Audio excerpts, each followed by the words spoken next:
ورحمن اللہ من قرأ سورۃ الفاتحہ۔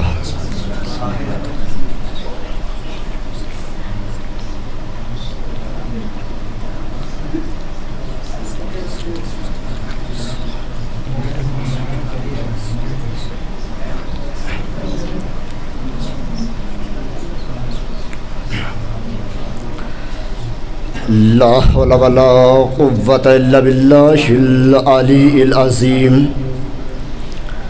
اعوذ باللہ من الشیطان الرجیم، بسم اللہ الرحمن الرحیم۔ الحمد للہ الذی ہدانا لہذا وما کنا لنہتدی لولا ان ہدانا اللہ لقد جاءت رسل ربنا بالحق۔ الصلاۃ والسلام وتحیت والاکرام جد الحسن والحسین ابی القاسم محمد۔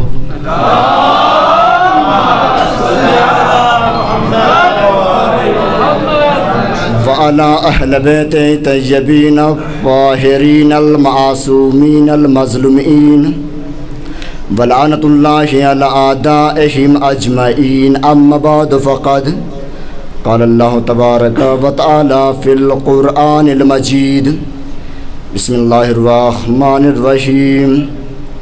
وتعز من تشاء وتذل من تشاء بیدیک الخیر۔ صلوات پڑھیں محمد۔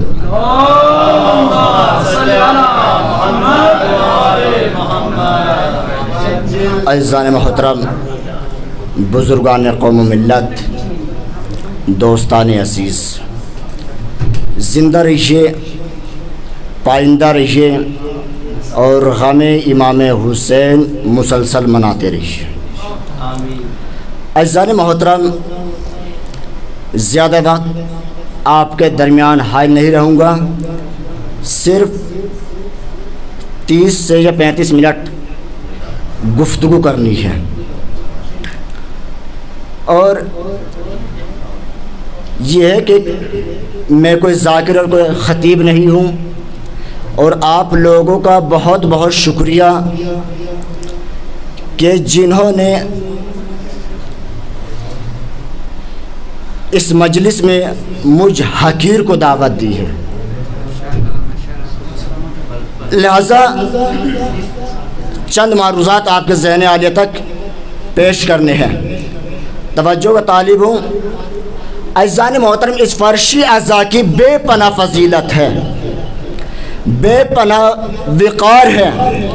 عزیزان محترم، اس فرشی اعضاء کی منزلت کو پہچانیے کہ فرشی اعضاء کی منزلت کیا ہے۔ عزیزان محترم، ہر انسان ادھر ادھر یعنی دوسروں کے دروازوں پہ بھٹکتا ہوا تو نظر آتا ہے، لیکن در اہل بیت کو چھوڑ کر۔ اور مجھے بتائیے کہ در اہل بیت پہ آنے کے بعد انسان جو اپنی دعا مانگتا ہے کیا وہ قبول نہیں ہوتی؟ انسان دوسروں کے دروں پہ جا کے مانگنے کو گوارا کر سکتا ہے، لیکن اہل بیت کے در پہ آ کے مانگنے گوارا نہیں کر سکتا۔ حالانکہ خود ائمہ نے فرمایا کہ ہمارے در پہ آ کے مانگیے۔ عزیزان محترم، آج آپ دوسروں کے در پہ جائیں گے، ایک مرتبہ ملے گا، 2 مرتبہ ملے گا، تیسری مرتبہ دھکا دے کے باہر نکال دیا جائے گا، لیکن امام حسین کہتے ہیں کہ میرے در پہ آ کے مانگو تو آپ کے مانگنے میں کمی آ سکتی ہے، لیکن میرے عطا کرنے میں کمی نہیں آ سکتی، میرے عطا کرنے میں کمی نہیں آ سکتی۔ لہذا مانگیے تو ہم دوسروں کے دروازے پہ جا کے مانگنا تو گوارا کر سکتے ہیں، لیکن در اہل بیت پہ آ کے مانگنا گوارا نہیں کر سکتے۔ اور عزیزان محترم، آپ کو معلوم ہے میں اشارتاً باتیں کہتا چلوں گا کیونکہ زیادہ مجھے وقت نہیں ملا، ورنہ حقیقت یہ ہے کہ 2 یا 2.5 گھنٹے چاہتے ہیں مجھے پڑھنے کے لیے، لہذا بہرحال اتنا نہیں پڑھوں گا 35 منٹ۔ دیکھیے عزیزان محترم، آپ جانتے ہیں جناب راہب کو، آپ جانتے ہیں جناب راہب یعنی کس کی خدمت میں آئے؟ نبی کی خدمت میں آئے، آ کر کیا سوال کیا؟ یا نبی اللہ یہ بتائیے میری قسمت میں کوئی اولاد ہے یا نہیں ہے؟ کیا کہا نبی نے؟ آپ کی قسمت میں کوئی اولاد نہیں ہے. اب یہ نبی کے گھر سے واپس جا رہے تھے, راستے میں امام حسین سے ملاقات ہوئی. کہا راہب یہ چہرے پہ رنجیدگی کے آثار کیسے ہیں, یہ چہرہ کیسے کہ آپ کا چہرہ کیوں اتر رہا ہے, کیوں زرد ہو رہا ہے؟ کہا امام کیا بتاؤں؟ کہا کہ نہیں بتائیے. کہا آپ کے نانا کے خدمت میں گیا تھا.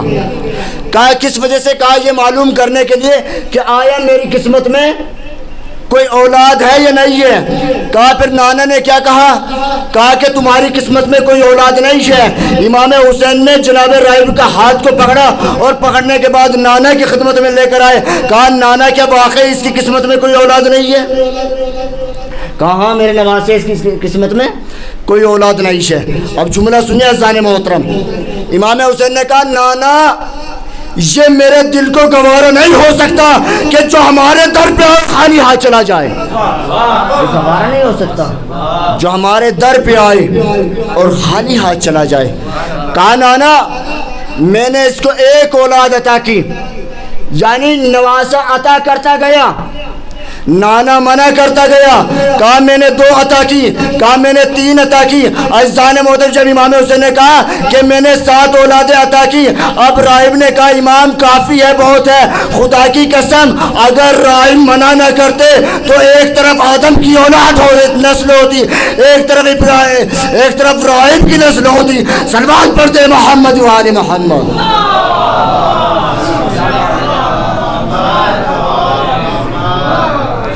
عزیزان محترم ہمیں سوچنا چاہیے, غور و فکر, تدبر اور تفکر کرنا چاہیے کہ جناب راہب اور 7 اولادیں کا یہ میرے دل کو گوارا نہیں ہو سکتا.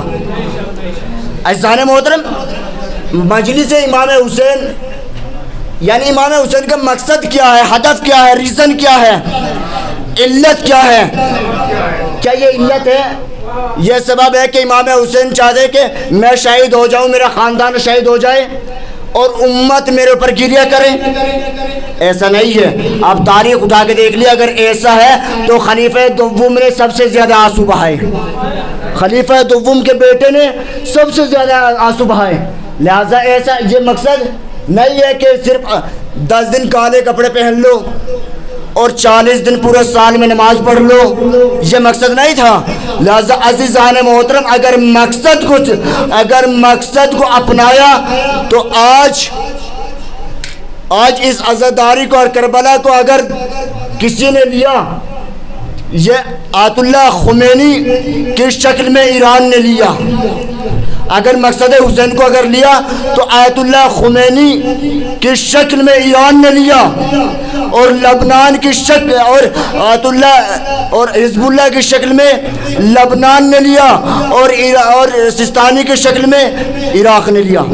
یعنی اس زمانے کو بتا دیا کہ اگر انسان اپنی زندگی کو کربلا کے تحت گزارے گا تو پھر وہ خامنائی کا سستانی کبھی سلینی مانی بنتا ہوا نظر آئے گا.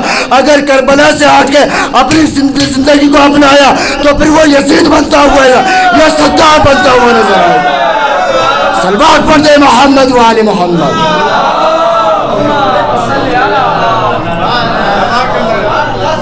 عزیزان محترم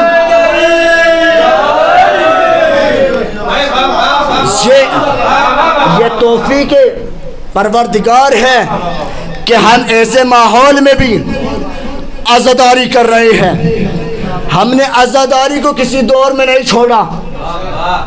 لاکھ پابندیاں لگائی گئی کہ عزاداری کو بند کر دیا جائے, لاکھ کوششیں کی گئی کہ عزاداری کو بند کر دیا جائے.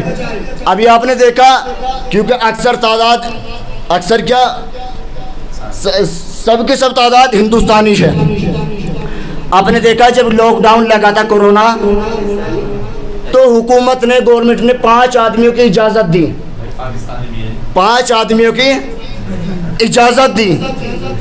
اچھا یہ 5 ہی آدمیوں کی اجازت کیوں ملی؟